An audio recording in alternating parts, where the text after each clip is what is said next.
And go ahead, Samira. Okay, welcome everyone, and welcome to the second session of our Discovery Call series. Today's topic is early relational health and reach out and read via telemedicine. I've been tasked to introduce two of our presenters, and first and foremost, I have Dr. Dave Willis, who's a senior fellow at the Center for the Study of Social Policy, working to advance early relational health in child health systems and pediatric care. Dr. Willis worked as a pediatrician at Dornbecker Children's Hospital for 35 years and also served as Oregon Pediatric Society's president from 2008 to 2010. We're also honored to have Dr. Willis as the Reach Out and Read Advisory Committee member. And then we have Dr. Catherine Clayton, who's the current medical director for Reach Out and Read Oregon and is a practicing pediatrician at Kaiser Gateway Medical Office. She's a champion of Reach Out and Read as a tool of early relational health advancement and is passionate about teaching providers and families the importance of positive child-caregiver interactions. She believes in the power that reading together as a family can have on the lives of our youngest residents and enjoys doing so daily with her own young children. And with that, the floor is yours. Great, thank you, Samira. Kristen, you can go over to the next slide. I'm going to start off real quick just by recognizing that we are talking about telehealth and Reach Out and Read, and I do want to say we're totally in line with the AAP, really wanting to make sure that kids get seen in person whenever possible.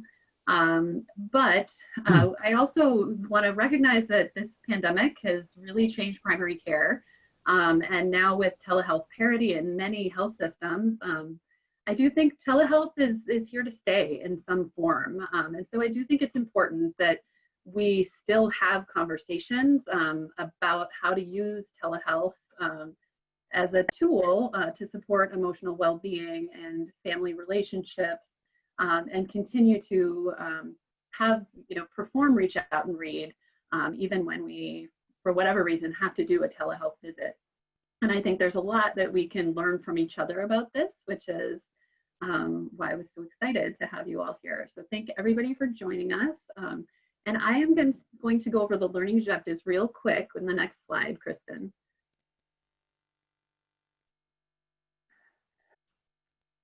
I apologize, there's a bit of a delay with the slideshow. Oh no. There we go. Okay, here we go. So today we really wanted to give you guys an idea how to describe early relational health approach and use it in your Reach Out and Read visits. And then describe some ideas to enhance early relational health via telehealth, and then reflect on your own visits with Reach Out and Read and consider greater attention to supporting the family's foundational relationships in every way that you practice Reach Out and Read, via telehealth or in the office. So without further ado, I'm going to hand it over to Dave Willis to give us, to Dr. Willis, to give us a brief review of the early relational health frame and how that can relate and be promoted by Reach Out and Read. Great, thanks, Kate, and it's great to be with everybody again. And a couple of weeks ago, we had more time than we were able to spend about the concept of early relational health and how that works moving forward.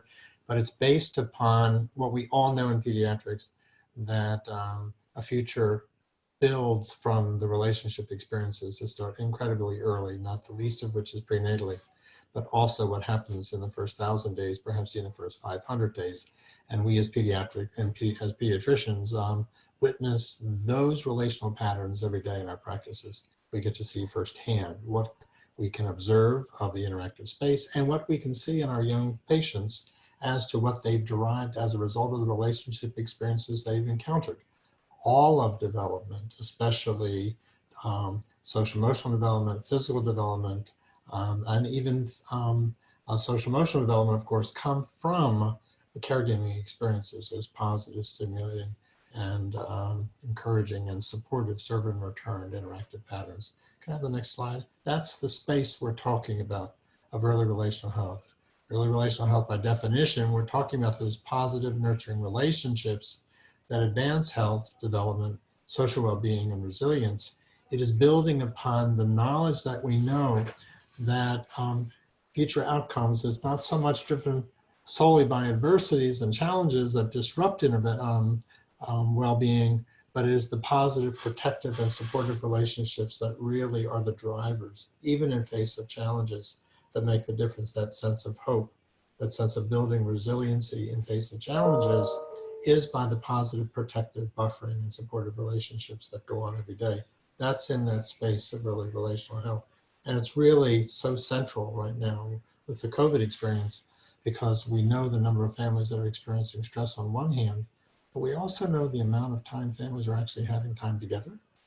And so what do they do with themselves when they're together? And what are the buffering opportunities? What can we be saying to families that's encourage and support in this hard time?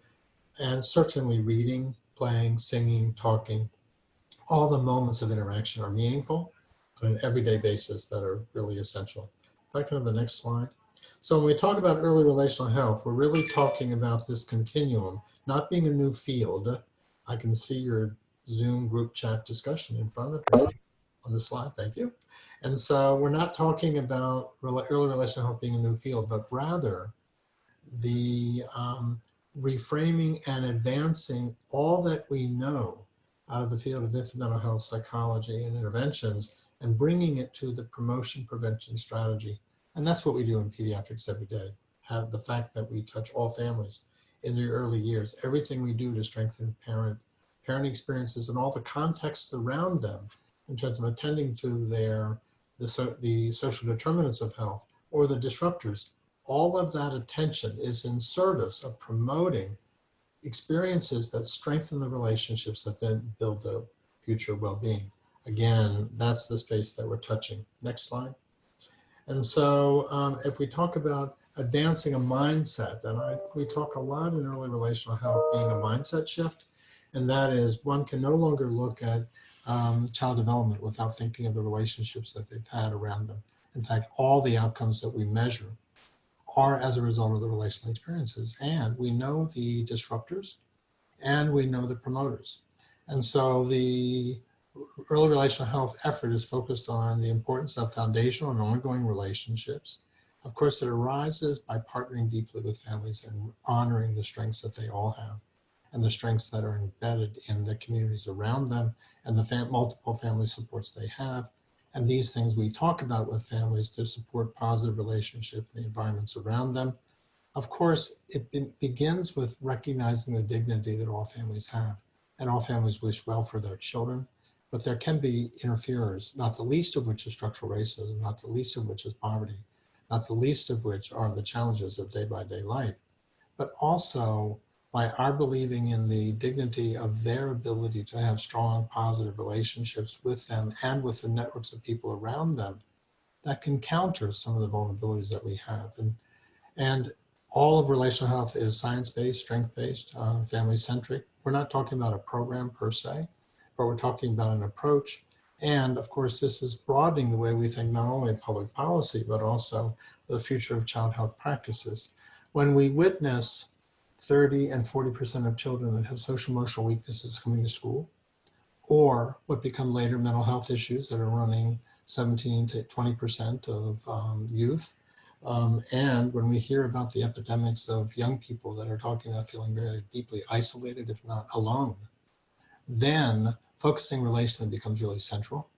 And that all foundationally begins with what gets formed in those earliest years. So we in Reach Out and Read, when we're talking about the incredible value and opportunity of spending time with young children in reading experiences, in interactive experience, in imitative and play experiences, all of which promote the foundations of strong relationships, it really, in many ways, it's about a preventative mental health strategy, about a future well-being strategy that's deeply relationally embedded. So that's the space that we're talking about in terms of early relational health. And we see that Reach Out and Read as a strategy of all the pediatricians that are so deeply committed to the importance of that parent-child relationship that's positive, that ever more strongly is important in terms of building relational health. So Kate, may I turn it back to you and I'll continue our conversation. Great, great. So I don't know about you all, but definitely hearing some of this information from Dr. Willis, but also, training relatively recently through Kaiser with ACEs and resilience, these things have, for me, have really brought to the front how important and powerful the practice of reach out and read within my daily well child checks can be. And so with that said, as soon as COVID hit, we have been doing telehealth at Kaiser for about 2 years, but the amount of telehealth and especially video visits really just skyrocketed for me. I did more telehealth visits yesterday morning than I had in the previous 6 months. So I'm really working to develop other ways over telehealth to provide the reach out and read model, but also to promote resilience and those early positive experiences and early relationships. And so just a couple things that before we go into a demonstration video on providing reach out and read via telehealth, I wanted to go over some of the things that I think really can be a powerful opportunity via telehealth. And you have via telehealth maybe, and not always, but depending on how your technology works out, a little more time to actually have that visit with the family. There's a lot of things that aren't happening and they don't have to come, and you get to see them in their environment. So it's a time to really kind of talk about what's going on at home and support some positive parenting skills and affirm, the things that are going well. Also, an opportunity to understand the home environment. And I've definitely heard other pediatricians talk about, seeing safety concerns in the house and, being able to sort of gently or just inquire, about, the need for gates or window locks, et cetera. And then it's really a great opportunity for us to observe a parent-child interaction in the home, and knowing kind of getting clues as to what's really going on at home based on kind of what the environment at home looks like and how the family is clustering together during the visit. So regarding the reach out and read practice, we're obviously not giving books in person, but we can still discuss giving books and reading books and doing this with families in a lot of different ways. And so we were going to show a video that was put together by our colleagues with Reach Out and Read National, starring Dr. Perry Klass, who's the Reach Out and Read National Medical Director, of an example of how she performs the Reach Out and Read frame or intervention via telehealth in her visits. So I'll have you show that video now, Kristen.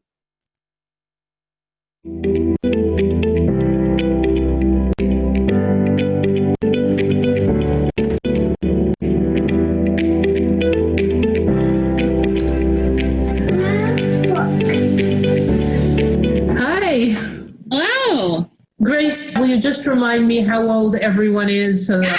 Yep. Evelyn will be 6 in August, so she's almost 6. And Andrew is 3.5, and Lydia is 20 months. 20 months, perfect.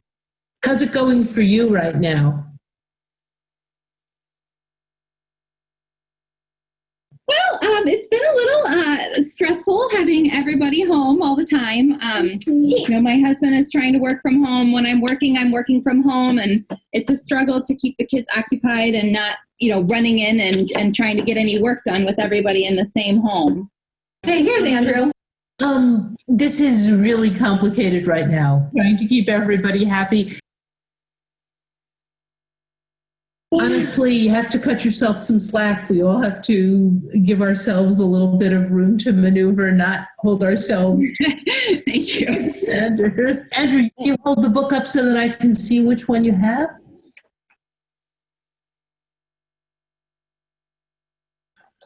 Can you tell me the name of it? Mouse soup. Mouse soup. What's it about? What's mouse soup about? You don't want to talk about it? Why not?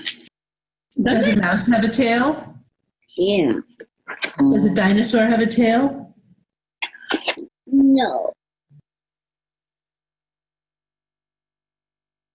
No. Complicated, isn't it? Do you have a tail?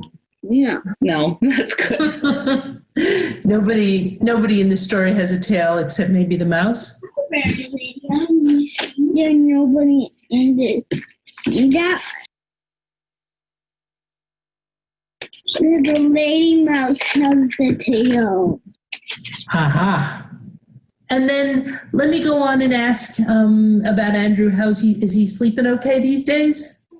Yeah, thankfully we haven't had any problems with that. As you can see, he's been a little bit more contrary since we've been stuck at home. So sometimes that's a struggle. The answer to everything is no matter what you're asking. Everybody knows it's a strange time and tension comes out in different ways in kids. And I think we're all feeling some of the same things that he's expressing.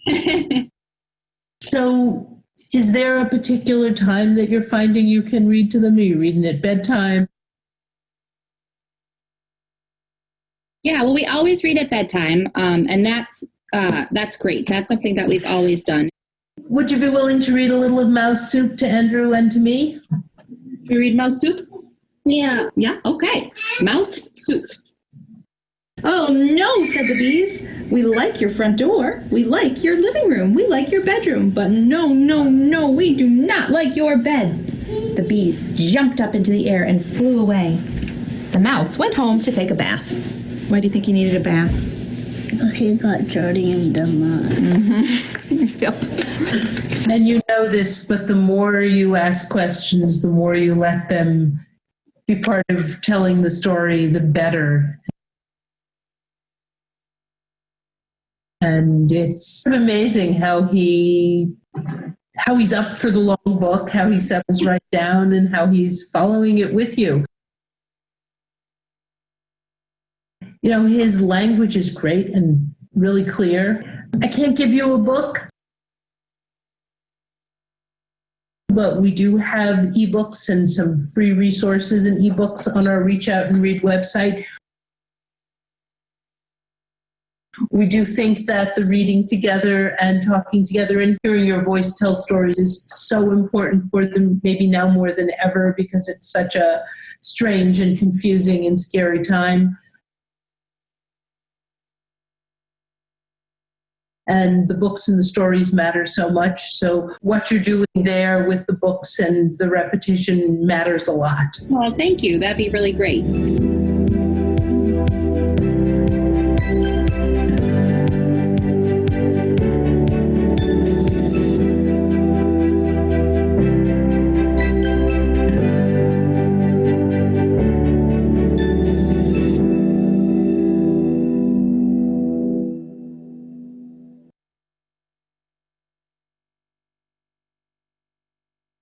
All right, so that was definitely a very exemplary visit from, the perspective of watching that great relationship with the mom and the kids snuggling together on the couch, the way the mom looked at the kid, and that dialogical back and forth that happened during that reading was fabulous. I also wanted to just take a second to acknowledge that their optics are a lot better than any of mine have been on my video visits. And I did, have just a couple tips, and some of these are on the Reach Out and Read tip sheet as well.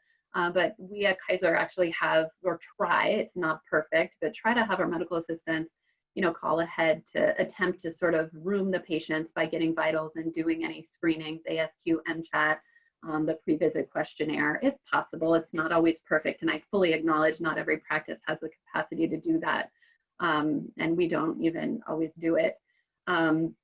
And then it's a couple of things, looking at the camera does really help. If you have multiple screens and you're looking at one, it's definitely easier to engage with the family. If you're able to do like Perry Class does and look straight at the camera, it's more important than you would think for really having that, getting the feedback back from the kids and the families. And then I've definitely had plenty of visits where I can only see the top of families' heads, and I definitely think it's important, to ask them to adjust things so that you can really get some good eye contact and good face-to-face. And then, one of the tips I loved, is acknowledging what the family's going through right now, and that this is a really hard time. So next slide. This one is specifically, and it actually does come just directly from the Reach Out and Read National Telehealth Tip Sheet, in information of how to do ROR, because some clinicians don't feel comfortable asking the parent to read a book, or they don't have the time, or they don't have the time or have a book with them to do that. So that you can get kind of similar cues, from a family, or clues, sorry, from the family, by asking those open-ended questions, and especially engaging, depending on the age of the child, with them to sort of show you what's going on, whether it's a book or it's a favorite toy.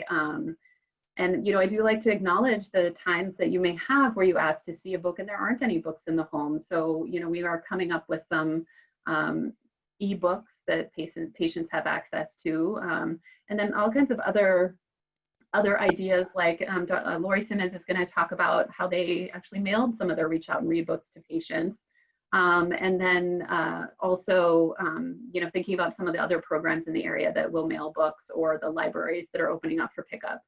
But in general, I've found a lot of engagement in that it's almost easier to spend time talking about reading and relationships over these video visits with some of my families, although that's definitely not true for all. And I do acknowledge that some families don't have internet or a smartphone to be able to do these things. I think that's important to think about. And, remember, we still need to try to get kids in when we can.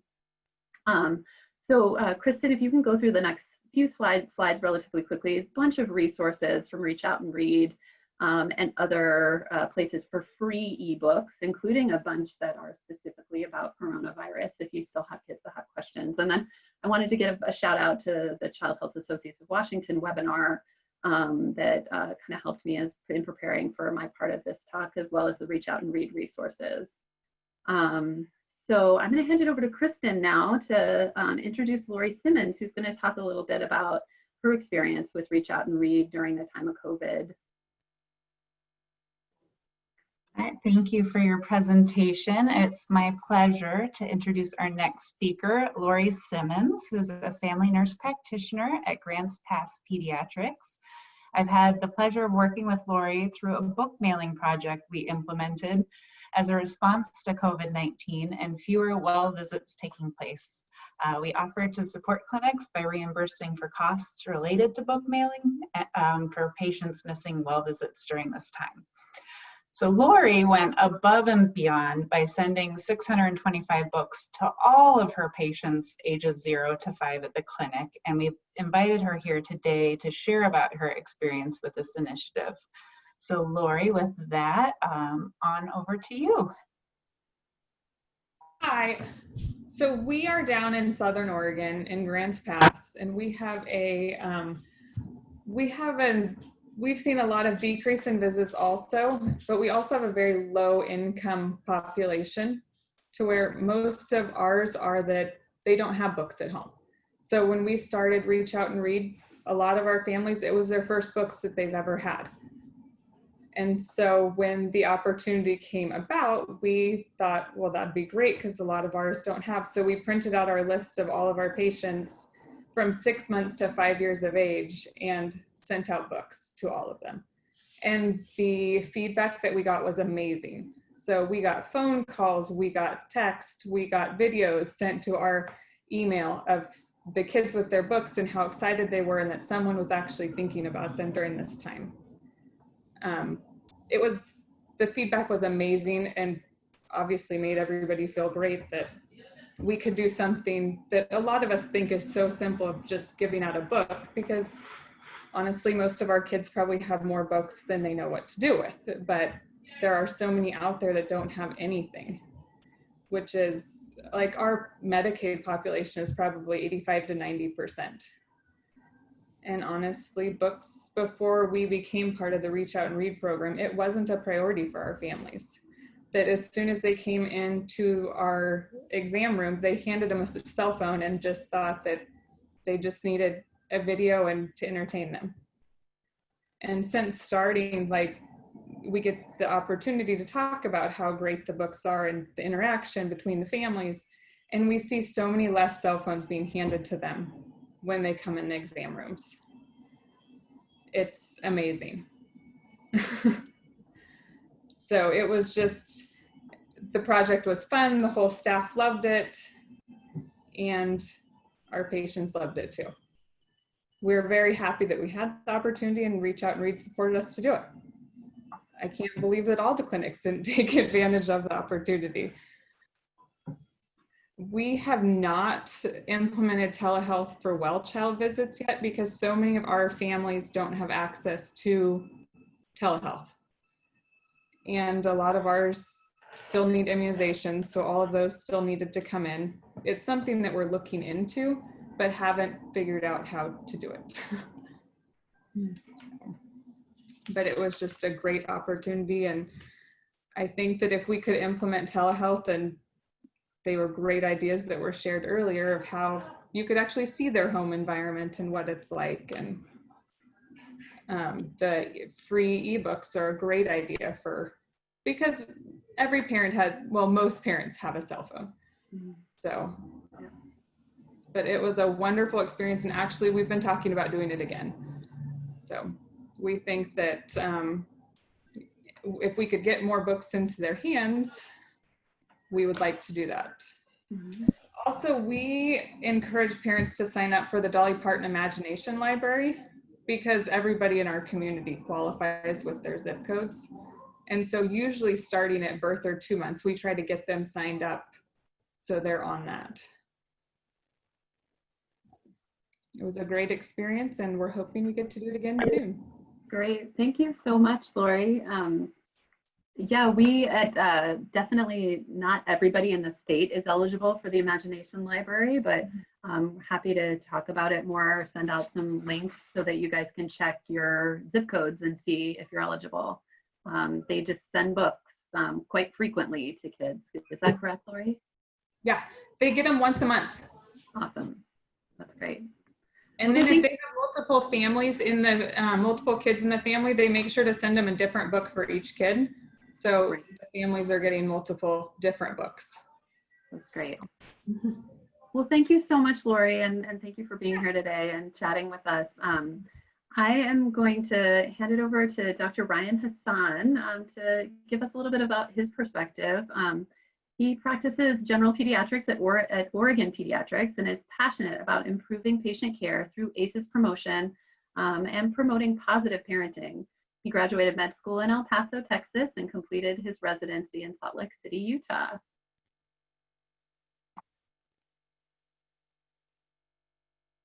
You there, Ryan? Yes, sorry, it took me a second to unmute myself. Thank you for that introduction, and thank you all for having me here. I met with Dr. David Willis, I think it was last week or 2 weeks ago, and to learn more about some of the work that he had done and share what I had been doing. And he had graciously invited me to attend this, and because he felt some of the projects I'm working on in my clinic might be of value for you guys, and then I might be able to learn from somewhat of what Reach Out and Read has been doing. Our clinic, I work with Oregon Pediatrics. Our clinic has been with the Reach Out and Read program for I don't know, I think just under a year now.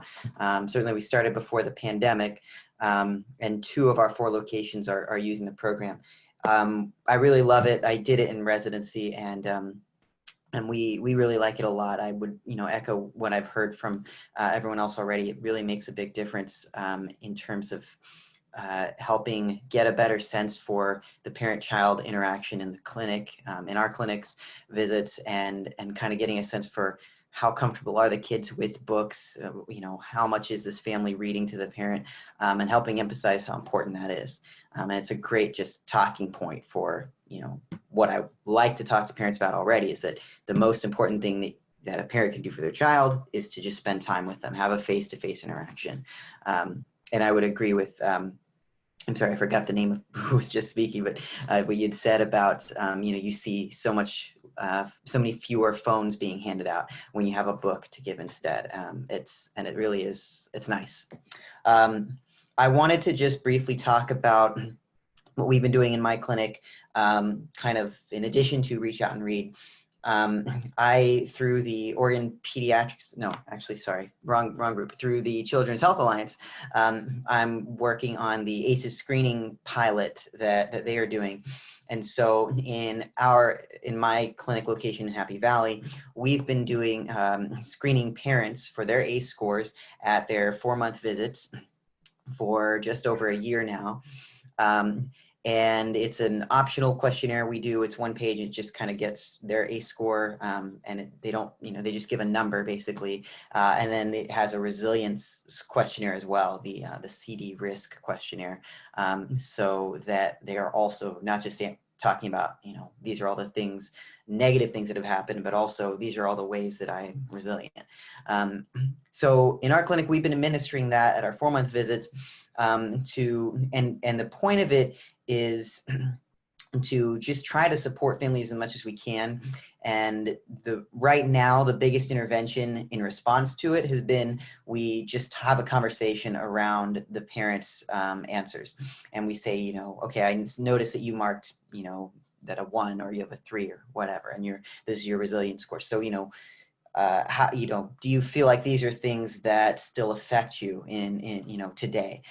If not, how do you feel like you were able to get past these things? How do you feel like, these experiences you went through in your childhood affect, your parenting? Do they affect your parenting in a positive or negative way? And just kind of having these kind of open-ended questions so that the family has an opportunity to discuss, how they feel their early experiences may or may not be affecting them today. Most of the time, it really turns into a 1 to 3 minute conversation where I find myself just talking with a parent, listening to them about any concerns they have, and making sure they know that we're here to support them. And oftentimes that's all it takes. And at the end of it, they feel much more supported. They feel like they can have an open conversation.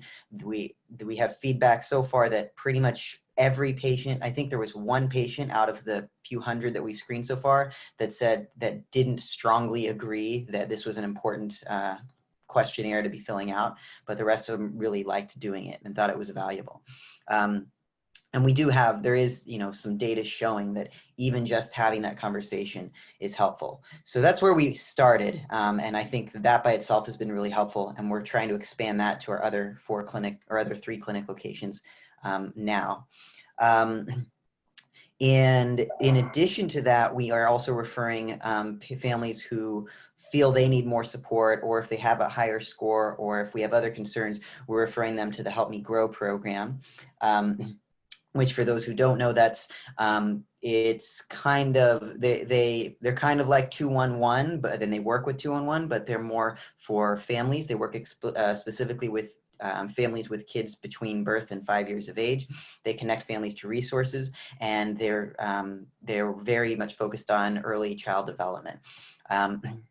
Working with Abby Bush with that program, and then Dr. R.J. Gillespie, I always say his name wrong. We came up with this model for what we're calling an accelerated screening pathway that we implemented just a few months ago now, and it's now kind of in full swing, and it's going to be expanded into the other clinics as well. It's been really successful. Basically, families who are at higher risk or who we have concerns about or feel they need more support, they get connected with Help Me Grow. We refer them in office. We give them the number, but Help Me Grow contacts them directly, gets them connected with the caseworker, and then they do ASQ, ages and stages questionnaires, at more regular intervals through Help Me Grow with help from the Organ Screening Project, a great website that I recommend everyone refer patients to for any reason, where families can just go and fill out ASQs for free and get tailored feedback, which is great. So they are doing that, and just have more frequent follow-up in that way. And then, of course, if there's any other specific needs the family needs or has, then Help Me Grow will follow up with them. Now the Help Me Grow program sends us updates about all the patients that they're connected with through our clinic.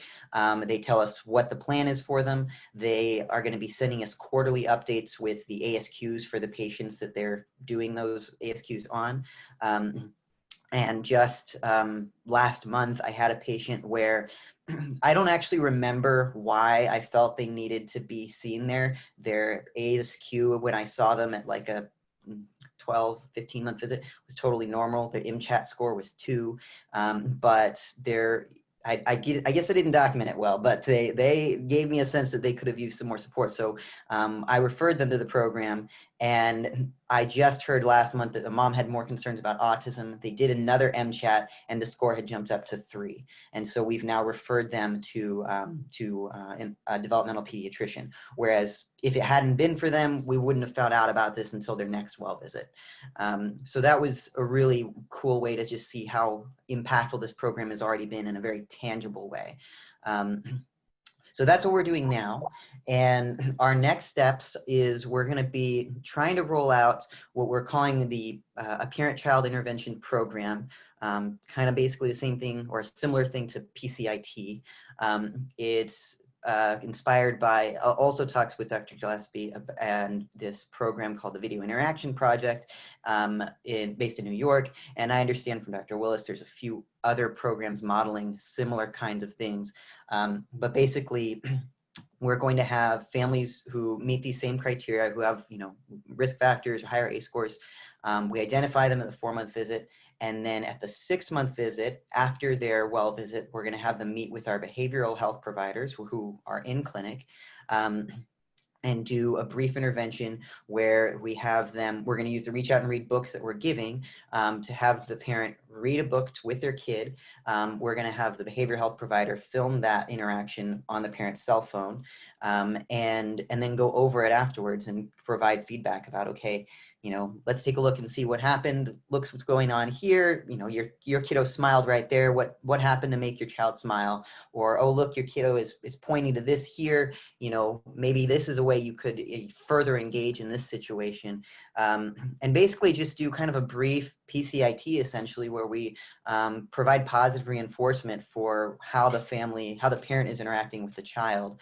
And just kind of provide room for growth and improvement. Mostly the goal of it would just be to kind of give some positive reinforcement to some families who may not be as well equipped or as comfortable with just doing something that, a lot of us think of as simple, like reading to or playing with or talking with your baby. One of the things that, I always think about is something that one of my attendings in residency used to say is that, this is not something that comes naturally. It comes naturally to many of us, particularly those who had, more supportive childhoods and who had parents who read to us and talked with us that way. But for a lot of people, it's just weird to talk to your baby. They can't talk and they don't know what's going on as far as the parent can tell. And so it's a weird thing. And so trying to promote, normalize that and say, look, this isn't weird. This is normal. This is a great way to interact with your baby. And it has a lot of positive benefits of just in making sure that they can see your face, hear your voice. They are learning and listening and paying attention to what's going on. So just kind of promoting that interaction. So that's kind of where we are now and our next steps. I'm going to be doing this with one of my providers who has behavioral health providers who has a little more experience with younger kids. We're going to kind of pilot it together with a couple other of the providers, MDs at my location.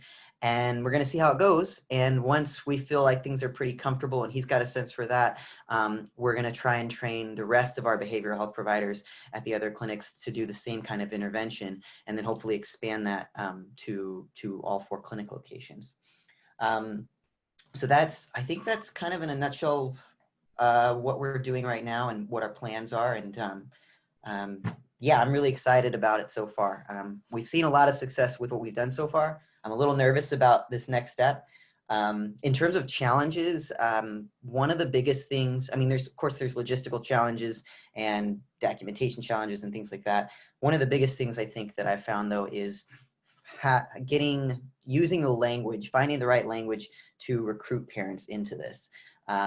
Because I think it can be very challenging for a family or a parent to, one, especially if they have a history of trauma, to have that trust with the provider, but then also to say, you know what, I do want to have this extra support, and to be able to recommend that as a provider and say, hey, we have this great program where you can, spend some time with our behavioral provider and we can kind of talk about more early relational health, without it sounding like, you don't know how to parent, so let us teach you how to, be a parent, which can seem a little bit more make people a little more defensive. But the reality is, no one knows how to parent when they become a parent. You don't take a test, you learn it on the job, and it's a hard job, and it can be helpful to have support. So what I'm trying to figure out is ways to normalize that language and make it more of just a standard expectation of parenting is hard, and it should be hard, and it's okay to be hard, and that's why we should be getting support from as many sources as we can. So I think that's most of what I had to share. If anyone has any questions or comments or feedback, I'd be happy to hear it. Thank you so much, Ryan. That was just amazing. I'm really excited to hear how that project goes, and to hear more about all this that you're doing. That's great. I think Dave Willis had a couple of questions or comments that he wanted to add in. Thanks, Ryan. It's spectacular. And just a couple comments. One is what Ryan's describing is what other advanced leaders are starting to explore, and that is using video feedback within the context of the medical home with families as part of a promotion strategy, and then also more of and for those where there's more targeted need, partnering with families to do so. One example is in Michigan, a colleague of mine, Kate Rosenblum, actually has a let's make a movie part of the clinic visit, and offers to all families to come 20 minutes early before the well child visit by a call before all well child visits. 78 to 80% of families agree to do so. They just come in, and it's all strength-based, as Ryan commented. So this is about discovering together, not about telling you how to parent or telling you what's good or telling you what's bad. The sense of discovery is really important. The second thing I would say is in all of the work of infant mental health, the most powerful intervention strategy is video feedback. The greatest impact, because people can't see themselves, and telling people how to parent doesn't work as well as discovering. Whereas when you're witnessing an interaction and you turn either their own cell phone or their own screen around and they can see it, and you make the comment as they witness themselves in the interaction, look how beautiful that was. It goes straight in to their doing it again and doing it again. So the power is really striking. The last thing I would say is, this is, as Ryan said, this is about partnering with families. This is all about their strengths. And this is all about opening a dialogue. And this is all about, very soon, families will start sharing with you when you have true, authentic conversations as to what they doubt about their own interactions. Then you have a chance to not so much being judgmental, but being supportive again in their growth and discovery. It's such an amazing opportunity.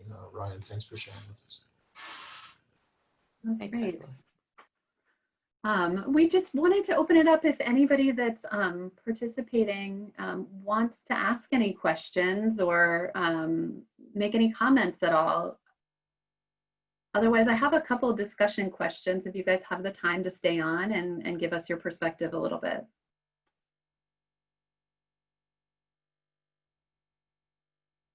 Okay, well, I might go ahead and ask a couple questions, and if anybody wants to share, just feel free to unmute yourself and let us know kind of what you're thinking about. I guess, I'm really curious if any of you have attempted ROR via telehealth or have thought about it at all or have any experiences or in promoting early relational health specifically via video visits or telehealth.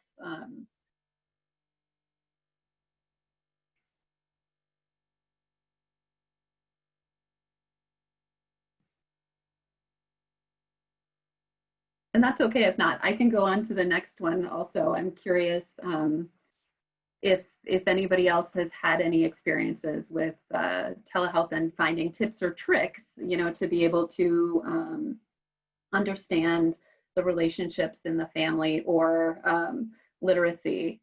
I unfortunately, Nicole, don't have any billing answers because my system is so different from everyone else's. That's definitely not our expertise. But does anybody have any other experiences or any additional resources, that they think would be helpful for telehealth? I had one patient visit that I had that I found really helpful.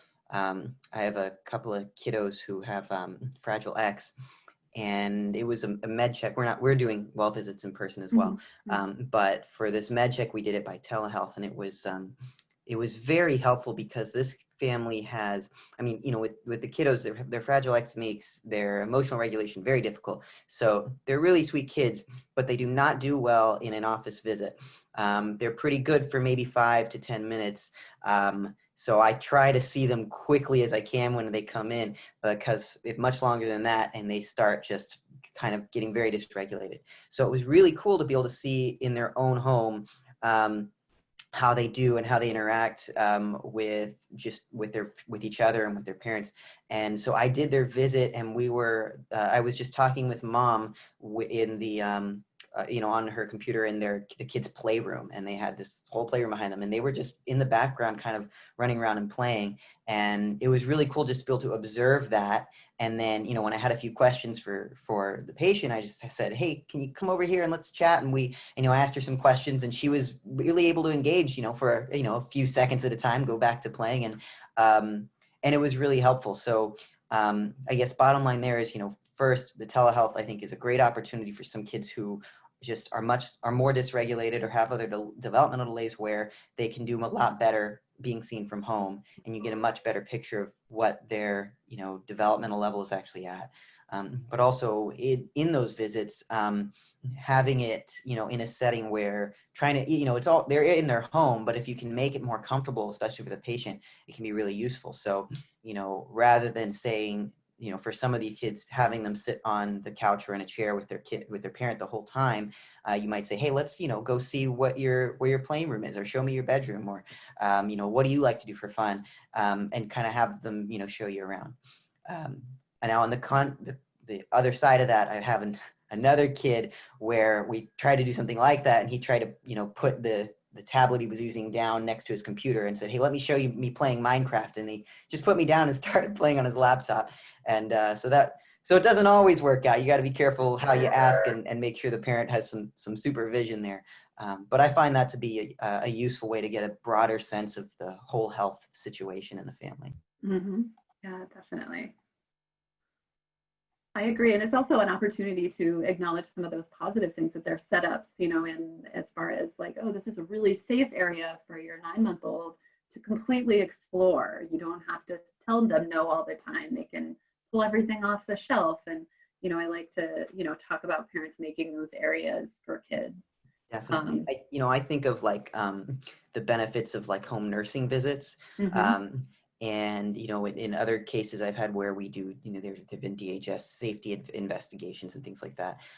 It's really nice to just get a sense of what the home is actually like, and you can identify any kind of positive areas, but also any kind of safety concerns, and then have a better sense for, you know, how much your advice is going to resonate. Because, you know, I might say something about, here's something you can do with your kid, and not realize it might not be practical depending on the home they're in. So, you know, if they don't have a backyard, or if they don't have a lot of space to run around, you know, or if they don't have a lot of books, that kind of thing. Well, thank you everybody so much for joining us. And I do think that this is a conversation that's going to be ongoing as telehealth becomes more widespread. And then obviously we want to continue to talk about early relational health and ACEs prevention and resilience, and how to use Reach Out and Read to help with all of that. So that being said, our next talk is on August 6th at the same time, 12:05. And we're specifically going to address how we can use Reach Out and Read and early relational health frame to address anti-racism and the systemic issues that are going on right now and have been. So we're happy to have everybody join us for that one. It'll be recorded, and we'll send out a link later if you're not able to join. But always happy to take questions or comments via email or in any way. Thank you.